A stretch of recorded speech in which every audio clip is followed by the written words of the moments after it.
Vazhoor സോമന്റെ അടയാളമായിരുന്നു Mahindra jeep. പാർട്ടിക്കായി കുത്തുകയറ്റം ശ്വാസം വലിച്ചു കയറുന്നതിൽ അസാമാന്യ അനുസരണയായിരുന്നു ആ ജീപ്പിന്. ഇന്നോവ കാറിൽ സഞ്ചരിക്കാത്ത MLA ആരെങ്കിലും ഉണ്ടോ എന്ന് ചോദിച്ചാൽ അടുത്ത കാലം വരെ അതിന്റെ ഉത്തരമായിരുന്നു വാഴൂർ സോമൻ. CA കുര്യന്റെ സഹായത്തോടെ 1978 വാഴൂർ സോമൻ പെട്രോൾ ജീപ്പ് സ്വന്തമാക്കുന്നത്. അന്ന് പെട്രോൾ ലിറ്ററിന് 20 രൂപ മാത്രം. 1991 മെയ് 21 വണ്ടിപ്പെരിയാറ്റിൽ നടന്ന തെരഞ്ഞെടുപ്പ് സമ്മേളനത്തിൽ ആവേശം കയറിയ ഒരു സഖാവ് വരാനിരിക്കുന്ന തെരഞ്ഞെടുപ്പ് കോൺഗ്രസിന്റെയും രാജീവ് ഗാന്ധിയുടെയും ശവപ്പെട്ടിയിലെ അവസാന ആണിയാണെന്ന് പ്രസംഗിച്ചു. അന്ന് രാത്രി ശ്രീ പെരുമ്പുത്തൂരിൽ രാജീവ് ഗാന്ധി കൊല്ലപ്പെട്ടതിനെ തുടർന്ന് പീരുമേട്ടിൽ കോൺഗ്രസുകാർ വെറുതെ ഇരുന്നില്ല. CPI നേതാവ് വാഴൂർ സോമന്റെ ജീപ്പ് കോൺഗ്രസുകാർ കത്തിച്ചു. ജീപ്പില്ലാതെ ഒരു ജീവിതമില്ലെന്നിരിക്കെ 2006 ജില്ലാ പഞ്ചായത്ത് അംഗമായിരിക്കെയാണ് ഈ മഹീന്ദ്ര മേജർ ജീപ്പ് സ്വന്തമാക്കിയത്. MLA ആയപ്പോഴും വണ്ടിപ്പെരിയാറ്റിൽ നിന്നും തിരുവനന്തപുരം യാത്ര ജീപ്പിലായിരുന്നു. എന്താണ് ജീപ്പിൽ മാത്രം സഞ്ചാരമെന്ന് റോഡ് മന്ത്രി മുഹമ്മദ് റിയാസ് ചോദിച്ചപ്പോൾ സോമൻ പറഞ്ഞു, പീരുമേട്ടിലെ റോഡുകളെല്ലാം പൊട്ടിപ്പൊളിഞ്ഞ അവസ്ഥയിലായതിനാൽ ജീപ്പിലല്ലാതെ അവിടെ സഞ്ചാരം സാധ്യമല്ലാത്ത ഗതികേടാണ്. അന്ന് തന്നെ പീരുമേട്ടിലെ റോഡുകളുടെ ശോചനീയാവസ്ഥ പരിഹരിക്കാൻ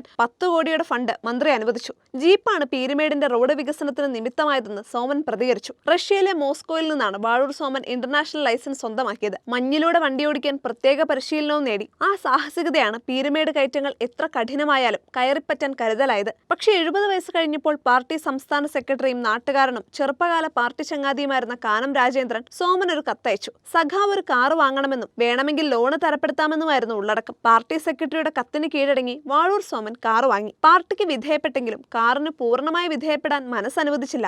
ജീപ്പ് വിൽക്കാനോ ഷെഡിൽ സ്ഥിരമായി വിശ്രമിക്കാനോ അനുവദിക്കാതെ സോമന്റെ മലയോര യാത്രകളേറെയും ജീപ്പിൽ തുടർന്നു.